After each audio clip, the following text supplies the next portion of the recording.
Hey CG, I'm Ryan. And I'm Lacey. And we have your CGTV broadcast for Friday, May 6, 2016. Today's broadcast is sponsored by the Hillenberg Building Group. Thank you for your support.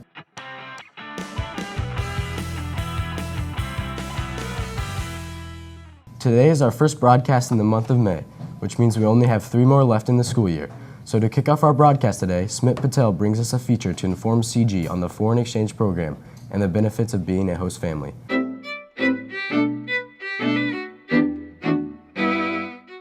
A lot of CG students have siblings in their family, but not every student hosts a foreign exchange student.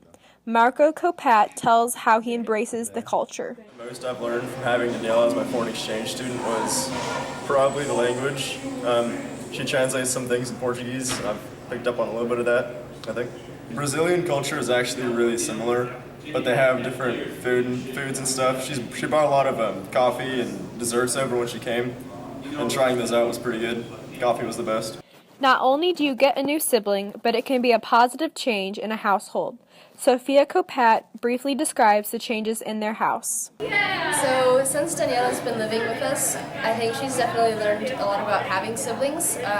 Being an only child and now living with both a brother and a sister, I think has been a lot of difference, and it's different for us also living with another sister. We're also a Hispanic family, so we've been introducing her to a lot of that culture, and then she brings all of the Brazilian culture to us, obviously, so that's been most of our learning experience.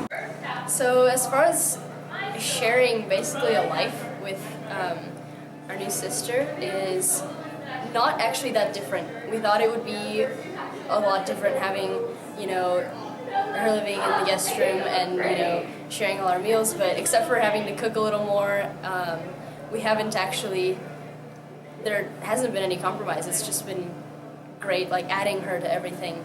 I think most of what we've shared is experiences, she's come to all the rock concerts with us, and we've shared, our friends and family friends, and that have all welcomed her into our house. So it's been more of an addition than any sort of compromise. She's totally awesome.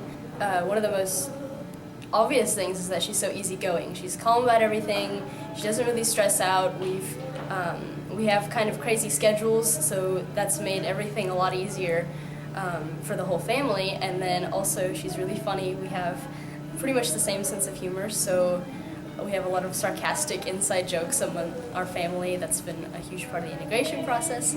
And, she's nice. She's come to all of our events that we have just with our family, and I just love having a sister. Even though Daniela has to go back, she is taking her memories with her. I think one of my favorite moments or memories are whenever we play games like Monopoly. Marco always thinks he's gonna win, but it not always turns out that way. So at the end, me and Sophia are always arguing with him, who won or who lost, and we're always laughing, and it's just really fun. I think that's the kind of moment I'm gonna miss when my foreign exchange program is done. Those casual, fun moments when we're together.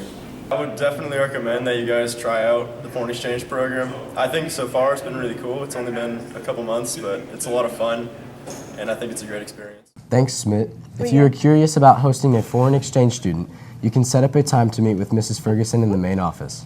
Other than the foreign exchange program, many students participate in activities outside of school, such as rock climbing at EVO.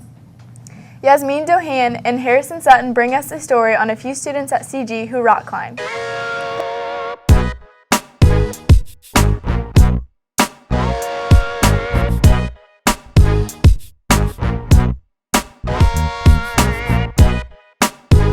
Some Center Grove students spend their time after school at EVO Rock in Indianapolis.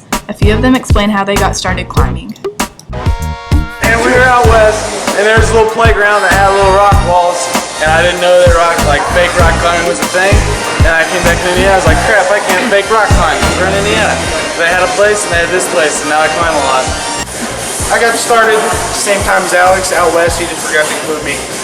We were climbing on this little guy. I was there. And we came home, and we just kept doing it since.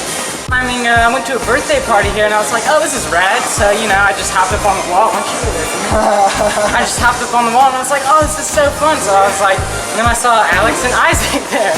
And they were like, hey, join the team. And I was like, totally. So I joined the team. It's tight. Milligan explains what teams and competition are like at EVO. Team we practice Monday, Tuesday, and Thursday from 5 to 8, and we focus on like what season climbing is in. So like right now is sport climbing season. It's kind of at the end. So right now we're doing longer stuff for endurance, and then other times we'll train power and strength, and that's more intense and a lot harder on your fingers and stuff, and that's more in the fall. For competition seasons, there's a bouldering season and a sport climbing season. And so bouldering season is in the fall through the winter, and that's like the shorter stuff, and that's like usually more powerful, more dynamic moves. And then sport climbing season is right now. It started at the very beginning of spring, and it's got like, I think next weekend is regionals, and then there's 3 weeks after that.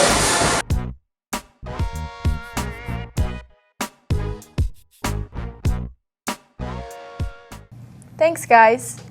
We also have a few announcements for you today. Attention students who need driver's ed. The CIESC driver's ed course in the traditional classroom will be from June 6th through June 23rd from 8 a.m. to 10:30 a.m. or 6 p.m. to 8:30 p.m., Monday through Thursday at Center Grove High School. You must register by June 1st. Also, students, please pick up medications that you have in the clinic. You may come at the end of the school day starting Monday, May 23rd through June 1st. Juniors, you need to get a second meningitis vaccination if you have not done so already. It is a requirement for all seniors to have 2 doses of it.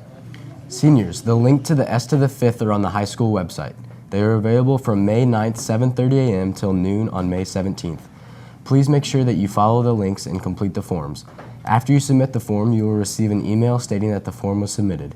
If you do not receive this email, then the form was not submitted and you will need to try and resubmit.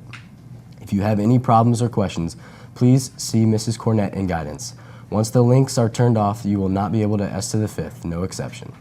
COPE is a new political club that will soon be kicking off. Race Patterson informs us how you can get involved. By the members of the club, and it'll be formed. And that's also a really good leadership position.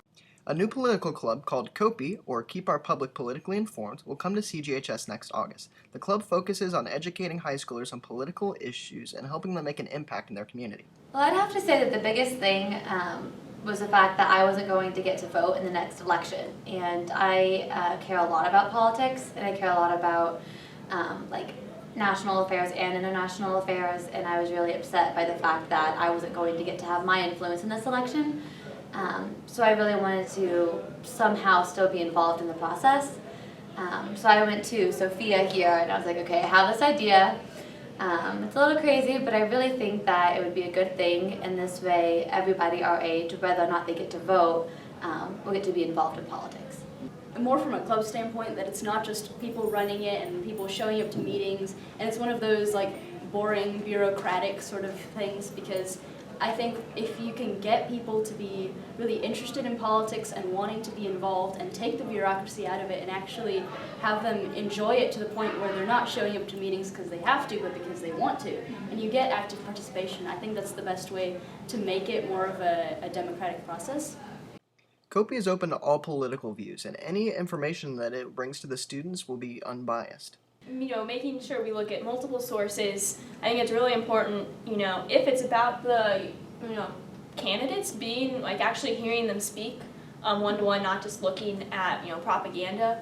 And then also, with everything, I think everything should be reviewed in the club, any information we distribute, to make sure that it's not just one perspective that we're advocating.